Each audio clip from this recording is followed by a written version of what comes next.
కూడా మా ఊరికి వందనాలు తెలియజేస్తున్నారు. బేతపూడి ఏమర్స్గా నేను అభిషేక్ గారు తెలియారు, దాన్ని బట్టి వందనాలు. బేతపూడి విల్సన్ గారు, ఆశీర్వాదం గారి భక్త గారు, వారు ప్రభు సన్నిధానానికి పిలువ పెట్టారు. వారిని ప్రేమించింది విల్సన్ గారిని, ఆశీర్వాదం గారిని ప్రేమించినటువంటి మరి కుమారుడు. అలాగే అభిషేకం తల్లి గారికి మనవడైనటువంటి బేతపూడి దినేష్ బాబు మనవడు బట్టి, అలాగే కుమార్తె వయమ్మ ప్రభు సన్నిధిలో ఉంది. ఆ పాపకు దేవుడిచ్చినటువంటి కుమార్తె వల్లి గ్రేస్ మరియమ్మ గారి కుమార్తెను బట్టి, ఈ కుటుంబాన్ని బట్టి దేవుడికి కలుగుగా బేతపూడి దినేష్ తమ్ముడు సోదరుడు వారు విగ్రహం గురించి చాలాసార్లు కట్టాలి, ఆర్థిక స్తోత్రం సరిపోవట్లేదు అన్నప్పుడు ప్రార్థించాము. దేవుడు తగిన కాలంలో ఎప్పుడు ఏది ఏర్పాటు చేసేవారో ఆయన తెలుసు, ఇస్తాడు. కనుక ఓపికతో కనిపెట్టి ప్రార్థన చేసి దేవుడు అడిగితే దేవుడు ఇస్తారని చెప్పాడు. అలా ఇశ్రాయేలు ప్రజలకు ఇచ్చాడు, మనకు కూడా ఇస్తున్నాడు. భూమి మీద మనం నివసించడానికి ఒక చక్కటి గృహం ఉండాలి, శాంతిగా, సంతోషంగా, ఆనందంగా, నెమ్మది పొందడానికి మనం ఎక్కడికి వెళ్ళి వచ్చినా ఉండడానికి ఏముండాలి? ఇల్లు ఉండాలి, ఒక గృహం ఉండాలి. అయితే ఇశ్రాయేలు ప్రజలకు ఇల్లు లేవు, 40 సంవత్సరాలు ఇల్లు లేవు. ఉన్న అతిథిలో ఐగుప్తు దేశంలో 430 సంవత్సరాలు పరాయి దేశంలోనే అద్దెలలోనే వారి జీవితం సాగిపోయింది. ఇక అబ్రహాము, ఇస్సాకు, యాకోబుకు వస్తే వారికి కూడా స్థిరమైన ఇల్లు లేవు. వారు గుడారాల్లో ఉండేవారు, ఏదో ప్రయాణం చేస్తూ ఉండేవారు. అక్కడ ఉంటే అక్కడ మజిలీ అంటే అక్కడ ఆగి అక్కడే గుడారం టెంట్ అవుతూ వేసుకుని అక్కడే జీవనం సాగిస్తూ ఉండేవారు. మరలా అక్కడ పరిస్థితులు అనుకూలంగా లేనప్పుడు దేవుడిని ప్రార్థన చేస్తున్నప్పుడు మరలా మరి పై ప్రాంతానికి వెళ్ళండి, లేదా ఈ పక్కకి ఎడం తట్టుకు వెళ్ళండి, కుడి తట్టుకు వెళ్ళండి, ఇలా దేవుడు తూర్పు తట్టుకు వెళ్ళండి, పడమటి తట్టుకు వెళ్ళండి అని దేవుడు దిక్కులు చెప్పినప్పుడు మరలా ఆ దిక్కులకి వారు వెళ్తూ అక్కడ నివాసం చేస్తూ ఉండేవారు. అలా వారి పితరుల కాలం అలా గడిచిపోయింది. తర్వాత కాలానికి ఇశ్రాయేలు 430 సంవత్సరాల తరువాత వారితో దేవుడు అంటున్నట్టుగా మాటలు చదువుకున్నాం. ద్వితీయోపదేశకాండంలో 6వ అధ్యాయంలో చదువుకున్నటువంటి మాటలు ఒకసారి మీరు జ్ఞాపకం చేయాలని ఇష్టపడుతున్నాను. నీ దేవుడైన యెహోవా, 10వ వచనం నుంచి, నీ దేవుడైన యెహోవా నీ పితరుడైన అబ్రహాము, ఇస్సాకు, యాకోబుకు చేసిన ప్రమాణం బట్టి నిన్ను ఆ ప్రదేశంలో ప్రవేశపెట్టి నీవు కట్టని ఒక గొప్ప ఒక మంచి కోటను, నీవు నింపని మంచి గౌరవించిన నింపబడిన కేంద్రాలను చాలండి. ఒక అంశం అనగా సరిపడుతుంది. మరి అంశం ఏంటి? హౌస్. ఇంగ్లీష్ ఏమంటాం? హౌస్. ఇల్లు, ఇల్లు, ఇల్లు. ఈ 2 ఈలు ఉంటాయి. కొన్నిసార్లు ఏ ఈ రాస్తాం, ఏమన్నా ఏ రాస్తాం, ఈ రాస్తాం, ఈ. ఇంకొకసారి ఈ కూడా రాస్తాం.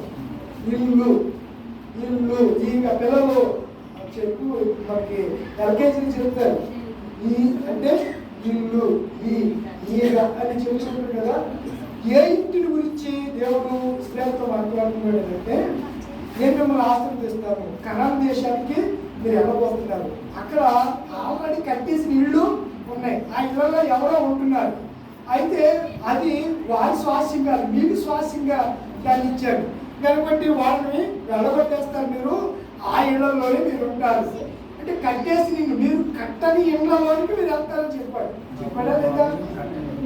కట్టని ఇల్లు. అప్పటికే వాళ్ళు తవ్వి నీటిని సరఫరా చేస్తూ పంటలు పండిస్తున్నారు. అలాంటి బావులు మీకు ఇస్తాను అని దేవుడు చెప్పాడు.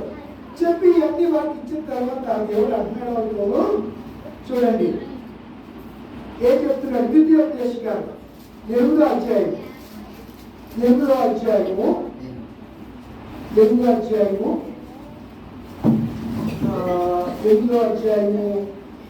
10వ వచనం. 8:10 చూడండి. నీవు తిని తృప్తి పొంది నీ దేవుడైన యెహోవా నీకు ఇచ్చిన మంచి దేశమును బట్టి ఆయన స్తుతింపవలెను. ఏం చేయాలి? ఎందుకు తెలియక, దేశంలో తెలియక దేశంలోకి వెళ్తే ఏమిస్తానన్నాడు దేవుడు? ఇల్లు కట్టని. ఇప్పుడు ఇశ్రాయేలు ప్రజలు 6వ అధ్యాయంలో మీరు వెళ్తారన్నాడు. ఇప్పుడు 8వ అధ్యాయం వచ్చేసరికి ఏమంటున్నాడు? 8వ అధ్యాయం 10వ వచనంలో ఏమంటున్నాడు? నీవు తిని ఇంట్లో వెళ్ళి తిని తృప్తి పొంది దేవుడు నీకు ఇచ్చిన మంచి దేశమును బట్టి ఏం చేయాలి? దేవుడిని స్తుతించాలి. ఇంటిని బట్టి ఇచ్చినది మనదంటే ఏమి లేదండి. ఏదైనా ఉంటే దేవుడు ఇచ్చింది. దేవుడు ఇచ్చిన దాన్ని బట్టి దేవుడు ఏం చేయాలంట? Number 1 point. రెండవది, నేడు నేను నీకు ఆజ్ఞాపించు ఆయన ఆజ్ఞలను నువ్వు కట్టలు నువ్వు అనుసరింపక నీ దేవుడిని యెహోవాను భరించి కడుపారా తిని మంచి ఇల్లు కట్టుకొని వాటిలో నివసింపగా ఈ పశువులని గొర్రెలను వృద్ధి అయి వెండి బంగారు విస్తరించి కలిగినపై వదిలినప్పుడు నీ మనసు వహించి దాసులు రూపాయలు ఐదు దేశములని రప్పించి యెహోవాను భరించుకోలేమో. దేవుడు ఇశ్రాయేలు ముందే చెప్తున్నాడు. చాలా మంది కష్టాలు ప్రార్థించేస్తారు. కష్టాలు తీరిపోయిన తర్వాత ఇల్లు ప్రభావ ఇల్లు అని ప్రార్థన చేస్తారు. ఇల్లు ఇచ్చాక కూడా ఇంట్లో ఏం చేయమంటున్నాడు దేవుడు? స్తుతించమంటున్నాడు. చాలాసార్లు మనం మర్చిపోతాం. ఇంట్లో మనం మర్చిపోయి దేవుడిని స్తుతించకుండా ఉంటే దేవుడు ఇవ్వాలనుకున్నా ఇంకా చాలా దీవెనలు ఇస్తానన్నారు కదా, ఆ దీవెనలు పొందుకుంటామా? పొందుకోలేదు. కాబట్టి ఇస్తానున్న దీవులను పరిపూర్ణంగా పొందాలనేది దేవుని యొక్క ఉద్దేశం. దేవుడు మన ఎడల కలిగి ఉన్నటువంటి ప్రేమ. అవన్నీ పొందాలంటే ఆయన కట్టడలను ఆజ్ఞలు మనము పాటించాలంటే పాటించి తిని తృప్తి పొంది కడుపాను తిని మంచి ఇంట్లో కట్టించుకుని వాటిలో నివసింపగా ఎన్ని వదిలినప్పుడు నువ్వు గతాన్ని మాత్రం మర్చిపోకూడదు. నీ గతం ఏంటి? ఒకప్పుడు లేదు. నీ గతం ఏంటి? ఒకప్పుడు నువ్వు దాసుడు. ఎక్కడ? ఐగుప్తు దాసుడు. ఐగుప్తు దాసత్వంలో నువ్వు దాసుడు. నిన్ను నేను ప్రేమించి ఇది ఐగుప్తు దేశంలో నుంచి కనాను దేశానికి తీసుకొచ్చాను. ఈ దేశాన్ని ఇచ్చాను. ఇక్కడ నీకు మంచి ఇల్లు ఇచ్చాను. ఇది భారతదేశం మంచి దేశం అండి. ఈ మధ్యన అంటే కొంతమంది చెడగొడుతున్నారు, కానీ మన భారతదేశం అంతా మంచి దేశం ప్రపంచంలో ఎక్కడా లేదు. చాలా మంచి సహృదయం కలిగినటువంటి మనుషులు. ఈరోజు కొంతమంది దుష్టులు ప్రవేశించి మన మధ్యలో ఉన్నటువంటి హార్మనీని, ఐక్యతను, సఖ్యతను దీన్ని చెడగొడుతున్నారు. సఖ్యతను చెడగొట్టేసే కలహాన్ని పుట్టిస్తున్నారు. మన దేశంను బట్టి మనం దేవుడిని స్తుతించాలి. మన గృహమును బట్టి మనం దేవుడిని స్తుతించాలి. స్తుతించాలి అంటే మనకి ఏముండాలో? ఎబ్రీ రాసిన పత్రిక 3వ అధ్యాయం. ఎబ్రీ రాసిన పత్రిక 3వ అధ్యాయము 3వ అధ్యాయం. ప్రతి ఇల్లును ఎవడైనా ఒకరి చేత కట్టబడును. ప్రతి ఇల్లు ఏ ఇల్లు? ఎవరో చేత కట్టబడు. ఈరోజు వీళ్ళు తాతయ్య గారు, వీళ్ళేషు వాళ్ళ తల్లి గారు, వాళ్ళ అమ్మమ్మ గారు, అమ్మమ్మ గారు, నాయనమ్మ గారు, అమ్మమ్మ గారు, వాళ్ళ అమ్మమ్మ గారు, వాళ్ళ కుటుంబీకులు వాళ్ళందరూ వారి కష్టార్జితంలో జాతి పెట్టి తాపి వేసి ఇస్తే కట్టాడు. ప్రతి ఇల్లును ఒకరి చేత కట్టబడును. రాజుగాని అంకేసి కింద చూడండి, స్థాపించేవాడు. రాజుగాని లేక స్థాపించేవాడు. ఇప్పుడు కట్టేవాడు ఎవరు? దేవుడే. ఎలా చెప్తున్నామంటే యెహోవా ఇల్లు అర్థమైంది కదా. కట్టించిన ఎడల అంటే ఈ గృహాన్ని కట్టించింది మనము భౌతికంగా దృశ్యరూపంగా మనమే కట్టాం, కానీ దీన్ని వెనక్కున్నటువంటి అదృశ్యస్తం ఎవరు అంటే ఆయన కనపడి మనకి, కానీ కట్టించింది మాత్రం దేవుడే. దేవుడే సమస్య లేదు. అదే సమస్తము వాటి ద్వారా కట్టబడును. దేవుడే. ఇంటికంటే ఇంటికంటే దీన్ని కట్టడానికి సాయం చేశాడే ఎవరైనా? దేవుడు. ఆయన ఎక్కువ మోషే కంటే ఎక్కువ మహిమకు ఎవరు? మోషే కంటే ఎవరు ఎక్కువ మంది? యేసు ప్రభు వారి గురించి మాట్లాడుతున్నాడు. ఈయన మోషే కంటే, యేసు ప్రభు వారు మోషే కంటే ఎక్కువ ఘనతకు అర్హుడుగా ఎంచబడెను. ముందు చెప్పబోవు సంగతుల చేయుటకు సాక్షార్థముగా మోషే పరిచారకుడై ఉండి దేవుని ఇల్లంతటిలో నమ్మకముగా ఉండేను. ఎలా ఉన్నాడు? ఇంటిలో నమ్మకంగా ఉన్నాడు. ఇంట్లో వరకు ఒకరు నమ్మకం కలిగి ఉన్నారు. ఇంట్లో అందరూ నమ్మకం కలిగి ఉన్నారు. ఆ నమ్మకం దేవుని యొక్క కూడా కలిగి ఉన్నారు. చిన్న చెప్పాలనుకున్న మాట చెప్పేసి ముగిస్తారు. నమ్మకుడు నమ్మకంగా అయితే క్రీస్తు కుమారుడై ఉండి మనం ఇంట్లో ఎలా ఉండాలి? నమ్మకంగా ఉండాలి. దేవుడి పేర కలిగిన దాంట్లో దేవుడి విషయంలో ప్రభు ఇచ్చావు.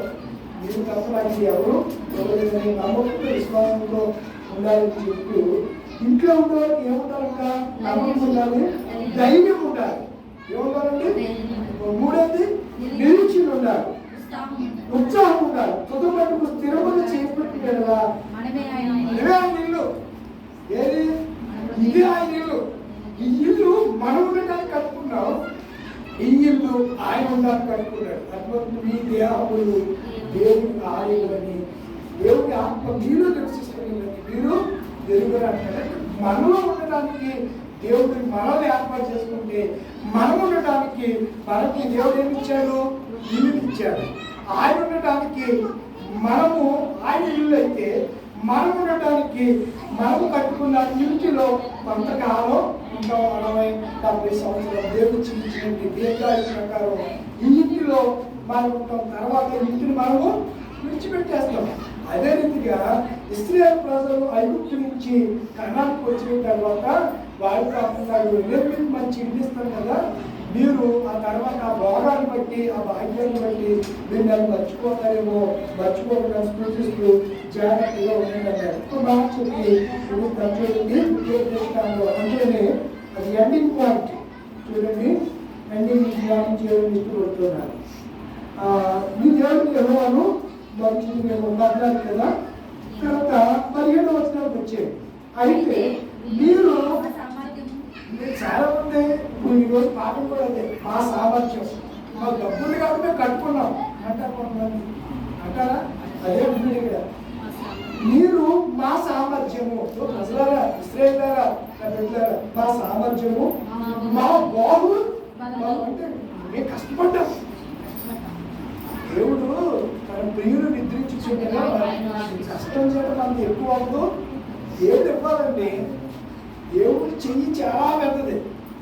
ఆయన ఇచ్చాడు, ఆయన ధనం ఇచ్చాడు, అది అన్నిటికి ఆశీర్వాదకరంగా ఉంటుంది కాక ఆమె. అదే మాటలు ఇక్కడ చెట్టు అంటున్నాడు కదా. ఎవరైనా చెప్పమ్మా చదువురా. మా సామర్థ్యం, మా బాహుబలము, బహుబలం కాదు బాహుబలము అంటే మేము శక్తితో కష్టపడ్డాము, మేము ఇది చేసాం, అందుకే నేను సంపాదించాను అని అనవద్దు.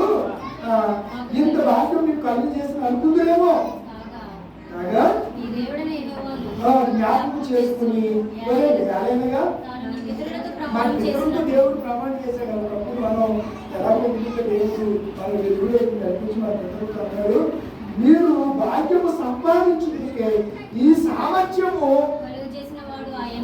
ఇది కట్టుకోవడానికి సామర్థ్యం కలిగజేసింది ఎవరు? దినేష్ కానీ, అమ్మ కానీ, శారమ్మ గారు కానీ, వీళ్ళెవ్వరు కూడా ఇది ఏమే అని కాదు.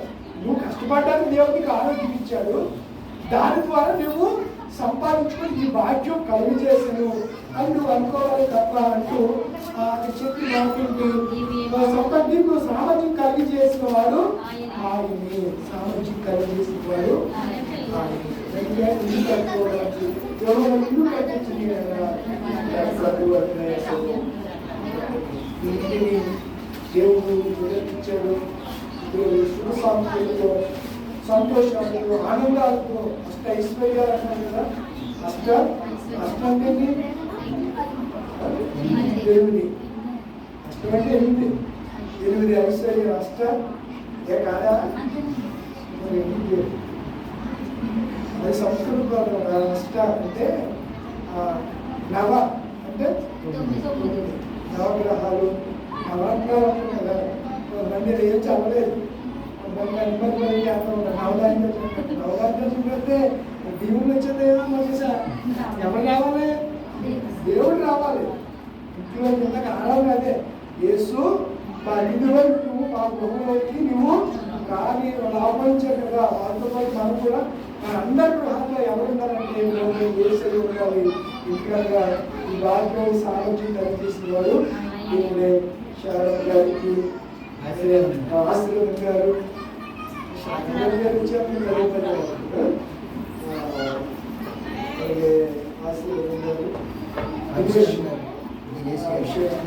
ఇప్పుడు దేవుడు ఇచ్చాడు. దినేష్ ఇంటివాడే చక్కగా వారితో గృహంలో చక్కని జీవనాన్ని కొనసాగించడానికి ఆ కుమారుడు ద్వారా ఇంటిలో వారి అమ్మమ్మ గారికి తల్లి గారికి వారి కుటుంబీకులందరికీ సంతోషం ఆనందం కలిగించేట్టుగా దేవుడు విగ్రహాన్ని నిండైన దీవులతో దీవించును గాక. ప్రార్థన చేసుకున్నావా? ప్రార్థన చేసుకున్నాం. హృదయం కలిసి ప్రార్థన చేస్తారు. దీవుల దీవులతో సెలవు తీసుకుందాం. హృదయంగా ప్రార్థన నేను చేస్తాను. నేను చేస్తాను. స్టార్టింగ్ నేనే చేస్తాను కదా. నేను చేయండి, నేను చేస్తాను. ప్రార్థన